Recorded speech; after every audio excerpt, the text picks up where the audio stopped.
It's that time of year again, when Unity rolls the asset store into sales mode. And by that time of year, I mean it's a Tuesday, as they always seem to have some sort of sale on. But with over 300 assets for 50% or more off in this Black Friday sale, it seemed a little bit different. So I thought I would take a look. Plus, Unity are promoting this video, so I kind of have to. Now, for most content creators, this will mean showing you rolling pages of assets, discussing their pros and why you need them in your ever-increasing asset collection that you tell yourself you're going to use someday. But unlike those creators, instead, I thought I would just play with one of them and film a video of me opening it up and sticking in some gameplay because, yeah, I'm lazy. I don't want to look through the whole collection. So with a ton to choose from in the sale, what did I go with? Well, I could play with assets like Advanced Dissolve, which you see here, and will definitely feature in a video in the near future for my game, as look at it, it's gorgeous. But most, if not all of you watching will have heard of Stinty Studios. And I bet a number of you have one or two of their assets. Maybe one of you has even used it. And because of that, I thought to myself, well, how well do these packs actually translate into making a game? You see, they're often promoted as great assets just for beginners, but personally, I think you can go further with them. So let's crack an asset open, and for the gameplay, we're going to cheat, because of course we are. We're going to use my Game in Progress Unimaginable Foundation, which allows me to do a shameless plug for the Steam page. Now I have chosen the Apocalypse pack from Stinty, which is half off during the Black Friday sale, and we're going to see how it holds up. So on first inspection, what do we get out of the pack? Well, we have vacation properties, blue-collar workers, home self-defense equipment, cars for your city commute, and even the kitchen sink. Yes, there is a kitchen sink asset in this pack. Basically, each of these packs are crammed with assets and will work with other packs of the same type. They have very similar style, and this one is in the Polygon series. Now, this pack, like the others, is incredibly modular and handily comes with some worlds pre-created to demo, as you can see here, and they show us how everything fits together nicely. So in this pre-made city, we see various zones, and in this other scene, we have a palette of interiors.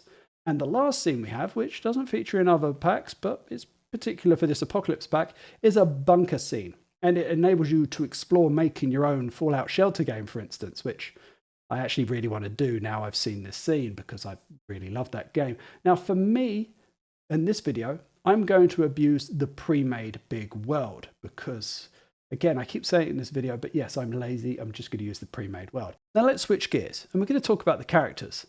And even though this pack has 30 of them, if you want to append to that number, you can pick up the City Characters pack. And in turn, if you want to turn those characters into zombies, you can use the City Zombies pack, which might be going on sale for Cyber Monday, but just keep that between me and you. Now, I find these characters work well with most humanoid animations. You'll get a little clipping here or there due to the styling, but for the most part, pulling down some animations from Mixamo and you'll be good to go. And you will need to source animations, as these packs don't actually come with any. In fact, the animation packs now being sold by Stinty are fairly new to the asset store, and maybe I'll have to pick one up at some point to check them out. So let's pick out our main character for this game. In the spirit of showing you how you can mix and match, I chose a character from the Military pack. Let's call her Jade, whose only worry is how excited she is for this upcoming zombie apocalypse.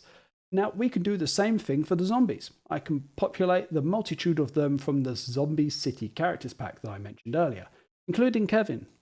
Kevin's in a hot dog outfit, because yeah, it's a zombie game. Anyway, now this Apocalypse pack doesn't actually come with any gameplay, otherwise it would just be a game straight out of the box. But luckily, I build my games so they can be swapped about with ease. So within a short period of time, I had our player running around the world taking on some zombies. Now, like my game, Jade will start with a handgun. That came in this Apocalypse pack, but I will use Stinty's VFX pack for the muzzle flash and blood, just because it looks a little bit better than the ones that are actually provided. Now, we have the makings of a good little top-down arcade shooter straight away, but this game needs some points of interest for the story. So let's add in a couple here or there, like this intersection, where we'll come across some characters just hanging out. It'll be a great opportunity to dig into some backstory and work on Jade's interpersonal skills. And later, for a quick action moment, we can have an ambulance looking like it wants to make us a patient. And of course, what's a zombie game without a dark moment, when all the zombies decide they want to come in for that special hug? Luckily, the pack has something for this moment in the form of a minigun. And with all these things being put together, the pack is holding up pretty well. How does it compare to others in the same series. If we look at a couple of others, we get pretty consistent approach with the military pack, the town pack, city pack, and even sci-fi space and pirate packs. They all have a good variety of characters, vehicles, and modular city components, which will come with well-crafted pre-built scenes like the one we see here. Now, I have personally used the prototype pack for prototyping out aspects of my exploration games, and even featured a video on this channel of a turn-based fighting game I knocked up in a couple of days for a game jam. All in all, there are enough assets in a single pack to get going. With all the supplemental packs, you'll have no problem sourcing resources within the same style, and that's important when you're building games using assets from the asset store. So, if you're interested, I will leave links to them and the Black Friday sale in the description, and special thanks for Unity for sponsoring this post. Now everybody can just say goodbye to Kevin.